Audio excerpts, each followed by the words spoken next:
Hey everyone, welcome back to the DC Summary. This is episode 4, and I have some more updates for you from the past week regarding the DC universe.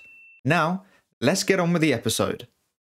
So the first piece of news is that it has been officially confirmed that the original Atom, Al Pratt, will be featured in Black Adam, and his suit will be worn by Atom Smasher in at least one scene.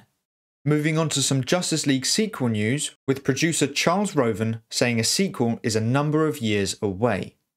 Due to a deal with Warner Bros., Roven will be part of any DC sequel that has a character that he was a producer for, such as a Superman film with Henry Cavill, or a Batman-involved product with Ben Affleck. So it seems we will know from Charles Roven if a Justice League sequel happens. Let's just hope that it happens with Zack Snyder at the wheel. James Gunn responded to the idea of a DC movie that pits the Suicide Squad and the Justice League against each other, saying, "I think I've got to figure out who the Justice League is first, because I have no clue." He also said that it's not a bad idea. Now, I don't want James Gunn touching the Justice League characters. I think the idea of the Justice League versus the Suicide Squad film is a good idea, but I don't think James Gunn would handle the Justice League characters properly. Unless he was to make the Justice League characters match their personalities in the Snyder Cut. Then I would be very excited for that film. Make sure to let me know your thoughts on James Gunn creating a Justice League vs Suicide Squad film in the comments below. It's also being reported that Thor Ragnarok director Taika Waititi is wanted by Warner Bros. To direct the next DC film. It is unknown what film Warner Bros. Want Taika to direct. But it seems Warner Bros.' tactic now is to bring successful Marvel directors to DC, just like what they did with James Gunn. Now we go to Jason Momoa, who had this to say in an interview with Kevin McCarthy. Jason, I love you're a producer on this film, and I think producing actually gives you a very unique insight into the business and the behind the scenes aspect of it. And over the years, I've always been so amazed by your support of directors, getting their director's cuts released, obviously with Snyder, which was an amazing cut. You said recently that you hope to see a 4 to 6 hour cut of possibly seeing Dune that way. And it got me interested because I read an article from Denis for Variety recently about the future of streaming and the idea of what that might do to the Dune release. And I was wondering for you in particular, are you at all concerned about not being able to go back and finish the second part of the book? And also, why do you feel it wasn't shot back to back? I don't know why it wasn't shot back to back. I'm not sure what they needed. I couldn't answer that question, but I just really love. I just think the audiences are at that level where I'm fine with Justice League being 4 hours. I'm watching a TV show for 8. I'm watching 8 episodes. I don't mind watching it. It's my favorite director making something, and sometimes I feel like we have to cram movies down so that we can get more viewing, so we can make more money. So I'm down to have a release of the movie because I want to see, for instance, Justice League, I want to see in the movie theater. Dune, I want to see in the movie theaters. I don't have a home screen that's like this thing where I just don't. I'm pretty sure the general population doesn't either. So I really enjoy the movies because it's the way I grew up. That's why I got hooked on movies. So being able to see them like that, but then also, gosh, let them do the director's release, and because there may be something they want to put out there. They may, and like, why not? We're all gonna go watch it. And it's just gonna bring more people to it. Then good, do it later. I think that we probably got more success out of watching the full Justice League than we did the actual movie because it wasn't intended that way. So Jason Momoa thinks the Snyder Cut did better than Whedon's Justice League that we saw in 2017. He also said how he wants to see the Snyder Cut in a movie theatre. And I can say that I agree with you, Jason. I want to see this movie on the biggest screen possible. And I think Warner Bros. Would make a lot of money if they released the Snyder Cut in the cinema.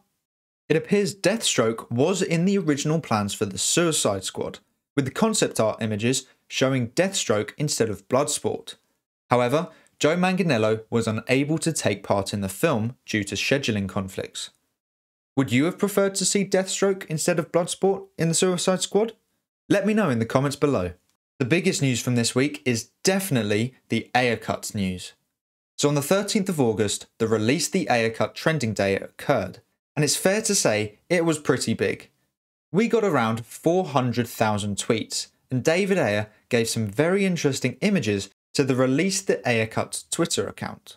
So throughout the day, the account was tweeting out images of the original script for Suicide Squad.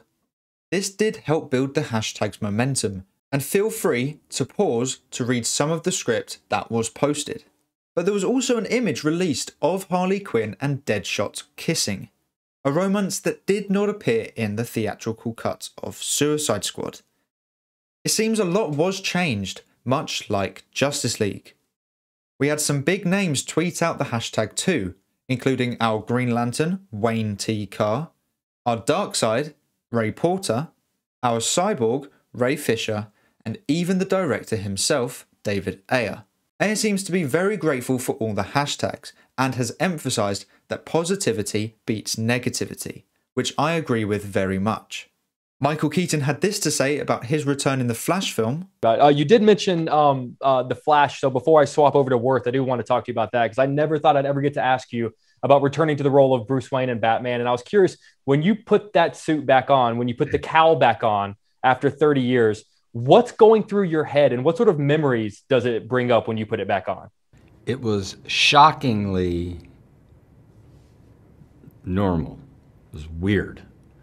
And like I went, oh yeah, that's right.